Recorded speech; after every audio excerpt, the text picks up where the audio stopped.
அனைவருக்கும் வணக்கம்.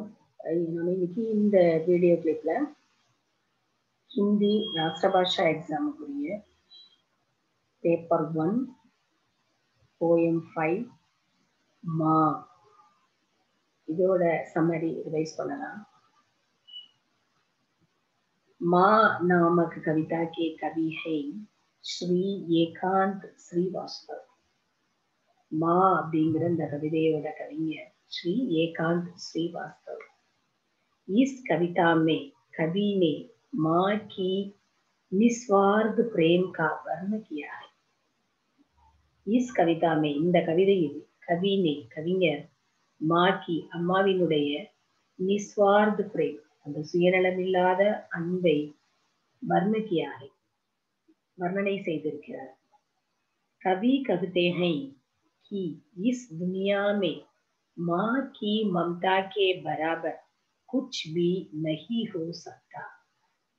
कवि कहते हैं कविஞர் சொல்கிறார் என்னன்னா कि इस दुनिया में இந்த உலகத்தில் माँ की ममता के बराबर அம்மாவினுடைய அன்புக்கு ஈக்குவலாக சமமாக कुछ भी எதுவுமே नहीं हो सकता இருக்க முடியாது। माँ अपने हाथों से हमारी फटी कमीज की छेद पर सिलाई करती है। माँ अम्मा अपने हाथों से तन्नुடைய கைகளால் हमारी फटी कमीज की நமது கிழிந்த சட்டையினுடைய छेद पर அந்த ஓட்டையில் அந்த கிழிந்த அந்த துளையில் सिलाई करती है தைக்கிறார்। हमारे भविष्य को उज्जवल बनाती है அதோடு மட்டுமல்ல நம்மளுடைய எதிர்காலத்திற்கு ஒரு ஒளியை உருவாக்குகிறார் ஒளியை தருகிறார்।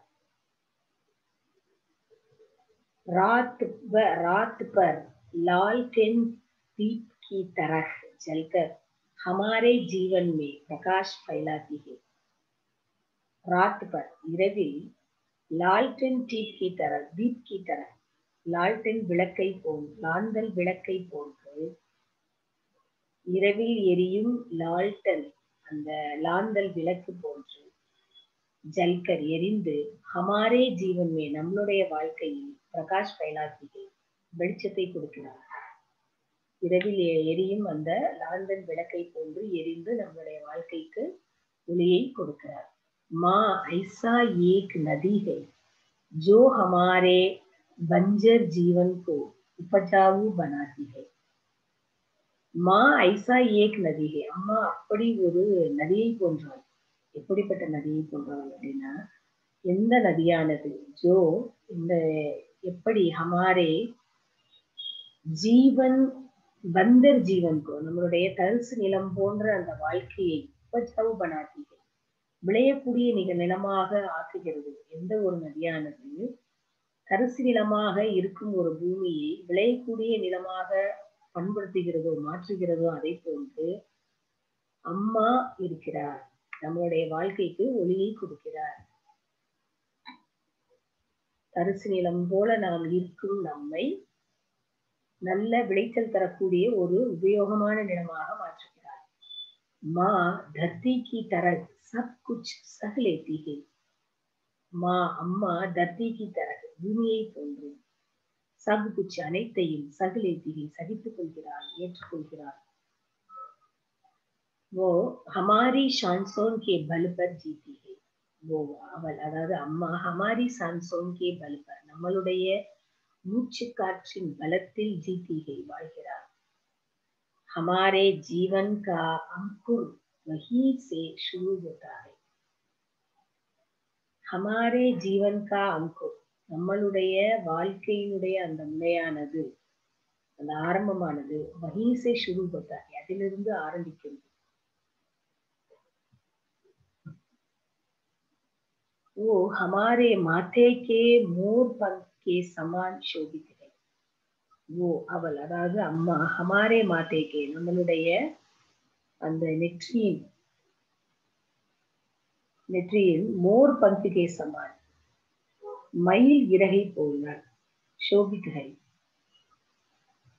அலங்கரிக்கிறார்।